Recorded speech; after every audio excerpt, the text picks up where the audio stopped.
Hello everyone. स्वागत है आपका पाठशाला ऋषिकेश के यूट्यूब चैनल पर।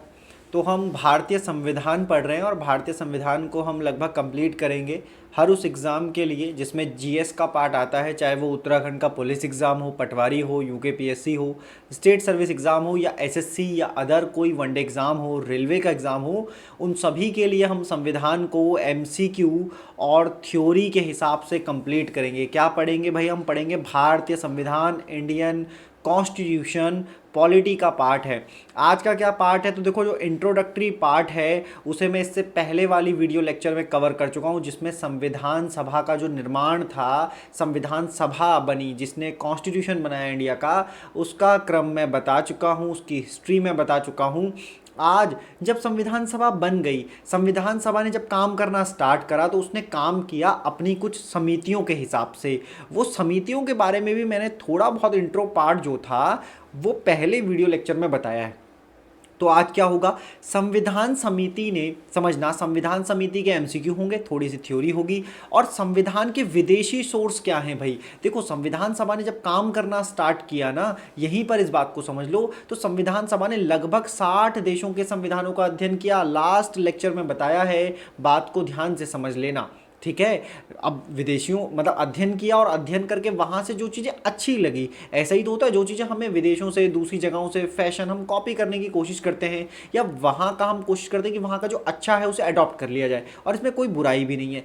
भारतीय संविधान सभा ने भी बिल्कुल ऐसा ही किया। कई सारे संविधानों का, विदेशी संविधानों का अध्ययन किया, और वहाँ से कुछ ऐसे कंटेंट, कुछ ऐसे थॉट, विचार, टॉपिक, उनको भारतीय संविधान में ऐड किया। तो उनसे भी रिलेटेड आज कुछ एमसीक्यू आपको देखने में मिलेंगे। तो चलते हैं क्वेश्चन के साथ स्टार्ट कर रहे हैं, क्योंकि कल की थ्योरी क्लास में मैंने बताया, तो ये उसी का सेकंड पार्ट है, तो थ्योरी मैं वहां पर कर चुका हूं। क्या है? निम्नलिखित में से संविधान सभा की संघ संविधान समिति का, है ना, देखो संघ संविधान समिति तो ये आ गया, तो इसको पहले वापस कर लेते हैं थोड़ा सा, और इधर जाते हैं जहां हमारा क्वेश्चन है। निम्नलिखित में से संविधान सभा की संघ संविधान समिति का अध्यक्ष कौन था? ये सवाल है। तो कल मैंने आप इन सभी के बारे में बताया कि कौन किस समिति का अध्यक्ष बना था। संविधान ने लगभग 13 प्रमुख संविधान समिति बनाई थी, जिसमें से संघ संविधान समिति के अध्यक्ष थे जवाहरलाल नेहरू। क्या बताया था? जहां जहां पे संघ आए वहां पे याद कर लो, जवाहरलाल नेहरू अध्यक्ष होंगे। ये वो थ्योरी पार्ट था जिसमें आपको डायरेक्ट याद करना है कि ये संविधान समितियां बनी और इन समितियों के अध्यक्ष यहां से यहां तक हुए। मैंने आपको कहा था कि कुछ समितियां बड़ी इंपॉर्टेंट हैं जिसके बारे में आज हम डिटेल में जानकारी लेंगे, वो है प्रारूप समिति। संचालन संघ आ जाए तो राजेंद्र प्रसाद को याद करो, ठीक है। अगर यहीं पर तुम्हें प्रांत याद करना हो, मैंने कहा था राज्यों को रियासत मंत्रालय भी मिला था सरदार वल्लभ भाई पटेल को, तो ये पूरा याद कर लो। इन्हीं से रिलेटेड क्वेश्चन आगे होने वाले हैं और तुम्हें तुम्हारी जो थ्योरी क्लास है उसका फायदा मिलेगा। यहां पर समझना, डॉक्टर बी आर अम्बेडकर नाम है भाई, बहुत important, father of the Indian constitution. Last class में बताया है कि इनका जन्म कहाँ से हुआ, संविधान सभा में ये कहाँ से आए थे। कुछ लोग कहेंगे बंबई से आए थे, पूना से, और कुछ लोग कहेंगे कि ये जो था बंगाल जो था, पश्चिम बंगाल जो था, पूर्वी बंगाल का हिस्सा अविभाजित भारत का, वहाँ से आए थे। तो डिटेल में मैंने बताया है, और फिर से रिपीट कर दूँ कि भारत के विभाजन से पहले ये बंगाल से आए थे, ठीक है, पूर्वी बंगाल से। उसके बाद बंबई के पूना वाले उपचुनाव से ये वहाँ से पहुँचे थे। अध्यक्षता में संविधान सभा की प्रारूप, देखो ये प्रारूप होना चाहिए, यानी कि इसको कहते हैं ड्राफ्टिंग कमेटी। क्या कहते हैं? इसको कहते हैं ड्राफ्टिंग कमेटी, ठीक है, या कहते हैं प्रारूप समिति। प्रारूप समिति, प्रारूप समिति में कितने अन्य सदस्य थे? देखो, बी आर अम्बेडकर की अध्यक्षता में संविधान सभा की प्रारूप समिति में कितने अन्य सदस्य थे? तो मेरी बात समझना, कितने अन्य पूछा है तो कितने अन्य थे? 6 सदस्य, 6 मेंबर थे। और साथ में अगर बी आर अम्बेडकर साहब को साथ ले लिया जाए तो 7 मेंबर थे। किसमें थे? ड्राफ्टिंग कमेटी में। भाई क्या काम था प्रारूप समिति का? तो इसमें यही समझ लो, देखो मेरी बात समझना कि प्रारूप समिति क्या काम करेगी। संविधान सभा ने समितियों के हिसाब से काम करना स्टार्ट किया, ठीक है, संविधान सभा ने समितियों के हिसाब से काम करना, उन्होंने एक प्रारूप समिति बना दी। देखो, प्रारूप बनाना, किसी का ड्राफ्ट तैयार करना, खाचा खींचना, इसे ऐसे समझो, भारत माता के लिए, भारत माता आप सभी जानते हैं, भारत माता के लिए एक संविधान का निर्माण करना था। भारत के लिए संविधान को ऐसे ले लो कि संविधान हुआ एक फूलों की माला, उस फूलों की माला में भिन्न भिन्न प्रकार के फूलों को रखना था, क्योंकि फूलों की माला है, भारत माता के लिए बनाई जानी है, तो कई प्रकार के भिन्न भिन्न फूलों को रखना था। किस फूल को कहाँ पर लगाया जाए, जो वो फूलों की माला बन रही है उसको पिरोने का काम कर रहे हैं प्रारूप समिति के सदस्य। अब संविधान सभा इस पर चर्चा कर रही है कि भाई कोई अगर फूल है वो लाल कलर का है, नीले कलर का है, हरे कलर का है, बैंगनी कलर का है, उसको इस फूल माला में रखना है या नहीं रखना है, चर्चा में पास करना है, उसको रखने के वाजिब रीज़न देने होंगे, अगर उसको इग्नोर करना है, उसको नहीं रखना है तो उसके भी कारण बताने होंगे। प्रारूप समिति ने वो फूल की माला बनाई और उस फूल की माला बनने में लगे 2 साल 11 महीने और 18 दिन। कितने? 11 महीने और 18 दिन लगे। तो 2 साल 11 महीने 18 दिन लगे। प्रारूप समिति ने वो फूल माला बनाकर तैयार करी। उस फूल माला को बनाने में कितने लोग थे? तो 6 लोग और एक B.R. अम्बेडकर, टोटल 7 लोग थे। B.R. अम्बेडकर के अलावा 6 लोग और थे। समझना कौन कौन वो 6 लोग थे। तो यहाँ नाम कभी पूछे जाते हैं, नाम इस तरीके से आते हैं कि इनमें से कौन सा व्यक्ति जो था वो संविधान सभा की प्रारूप समिति का मेंबर नहीं था।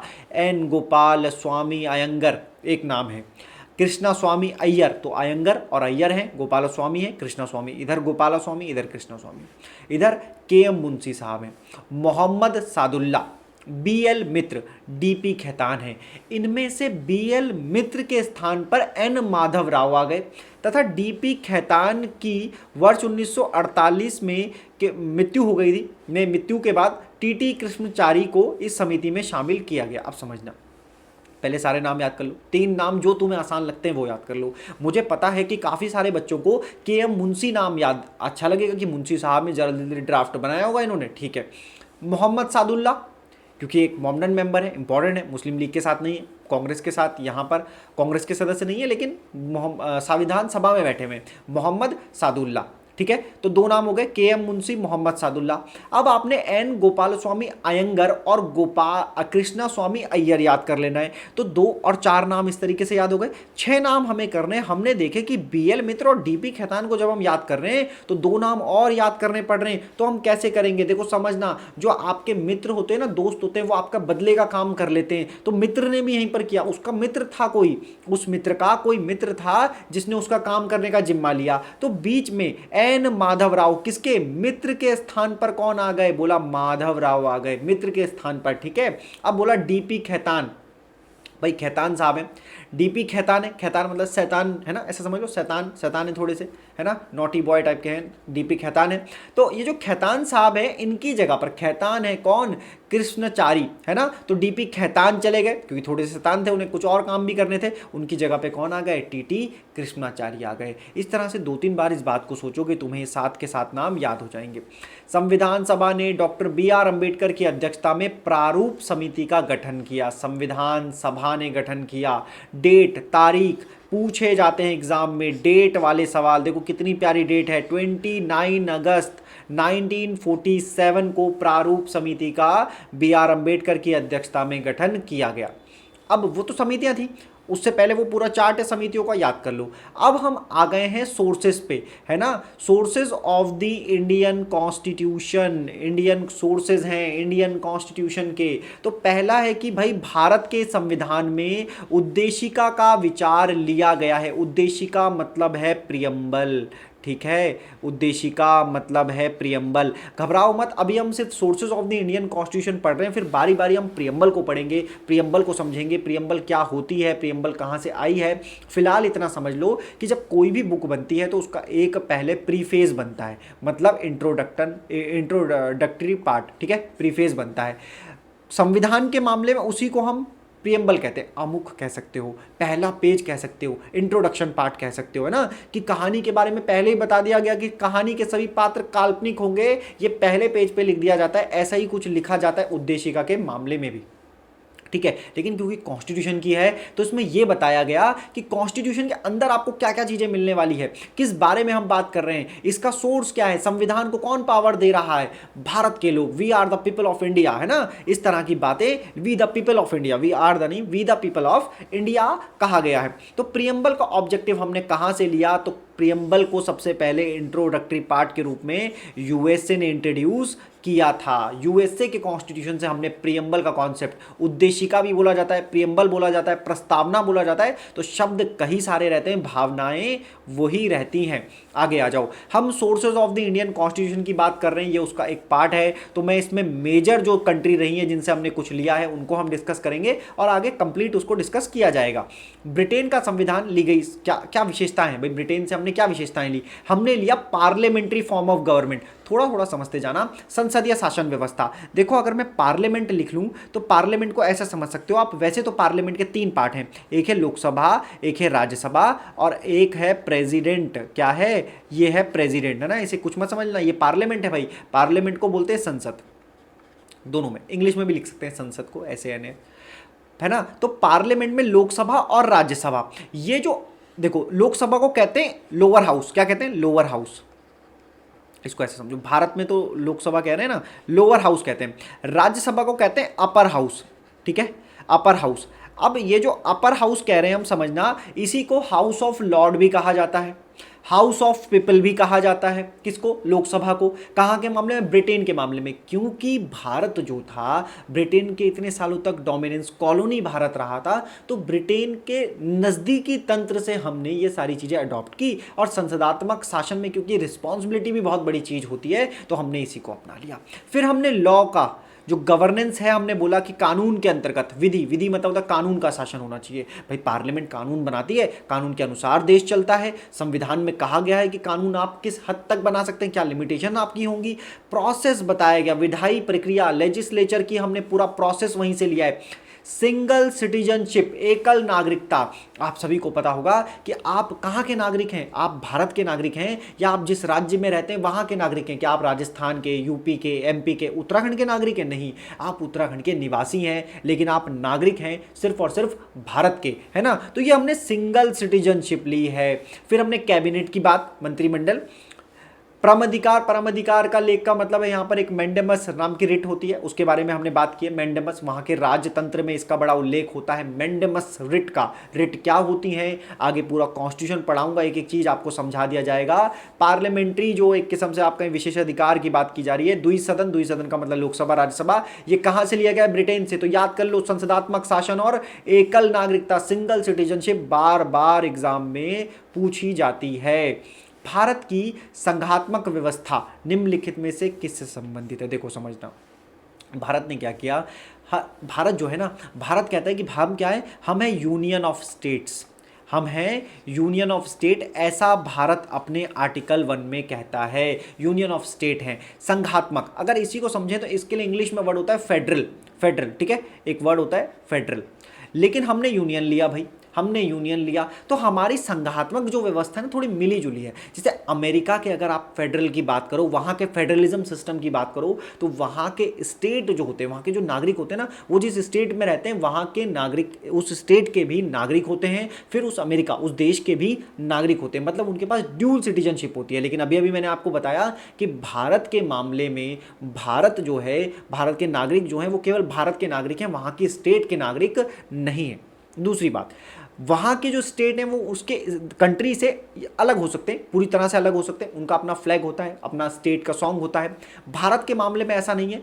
भारत के मामले में हम जो हैं, भारत का, इंडिया का फ्लैग, झंडा ऊंचा रहे हमारा, ये वाली बात हम जानते हैं। तो भारत ने जो संघात्मक ढांचा लिया उसमें यूनिटरी के भी थोड़े से गुण हैं, थोड़े से संघात्मक भी गुण हैं। कई लोगों ने, है ना, इसको भारत को कहा है क्वासी फेडरल है भारत, अर्ध संघात्मक है। लेकिन भारत का खुद का कॉन्स्टिट्यूशन कहता है कि हम हैं राज्यों का संघ।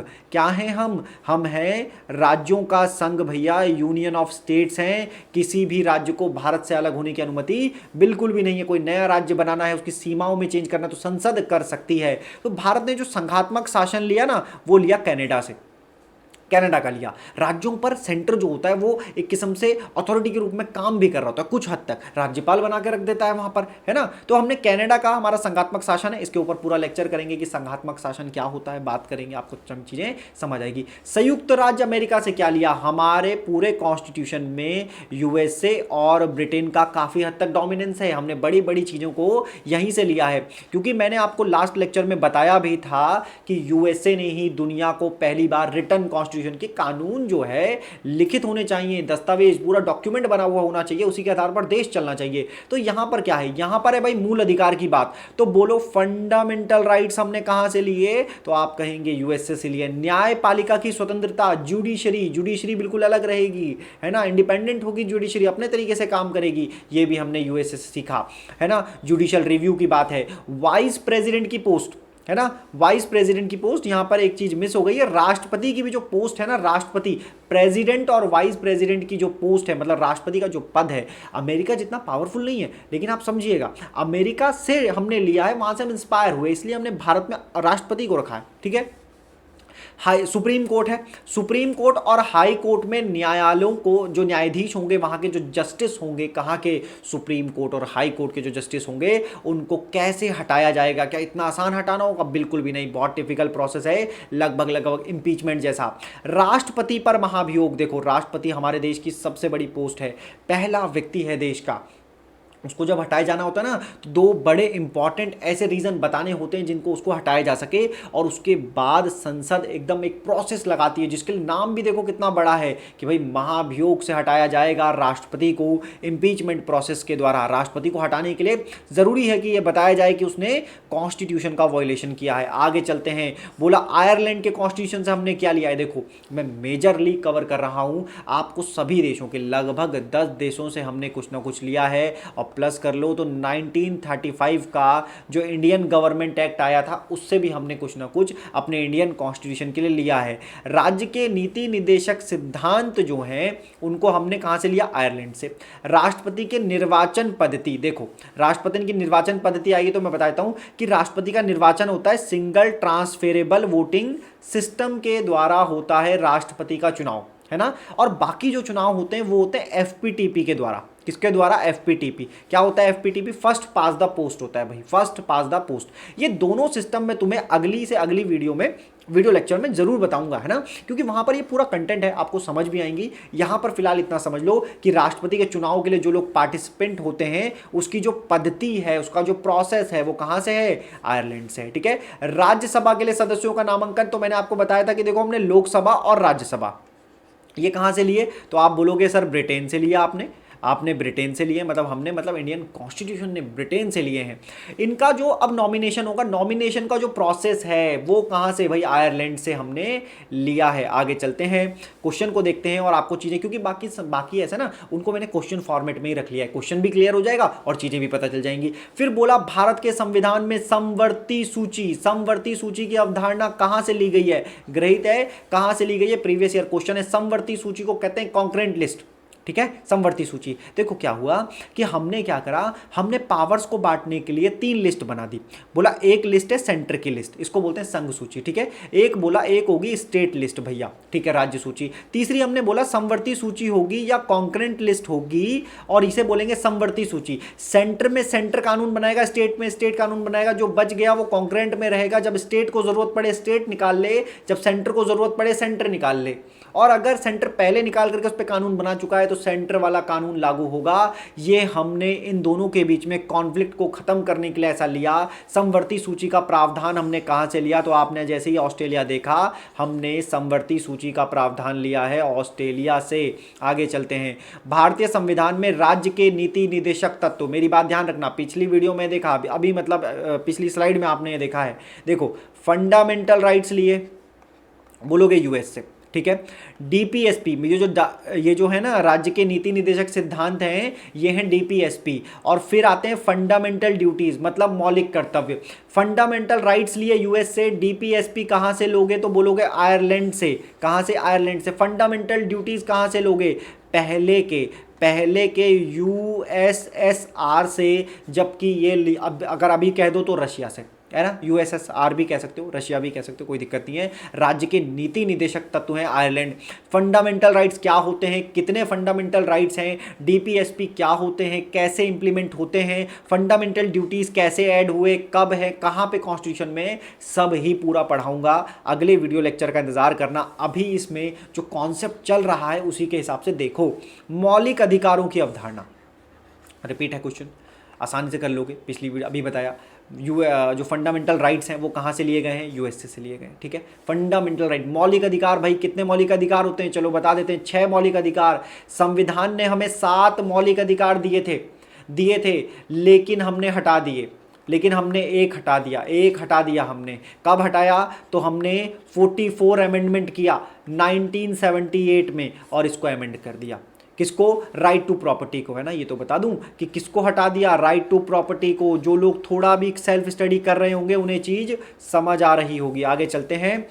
भारतीय संविधान में मौलिक कर्तव्य, फंडामेंटल ड्यूटीज की बात है भाई, फंडामेंटल, आपके भी मौलिक कर्तव्य होते होंगे। आर्टिकल 51A में है, ठीक है। कहां से लिया गया है, तो अभी बताया रशिया से या पूर्व सोवियत संघ से। आंसर आसान है, कोई दिक्कत नहीं।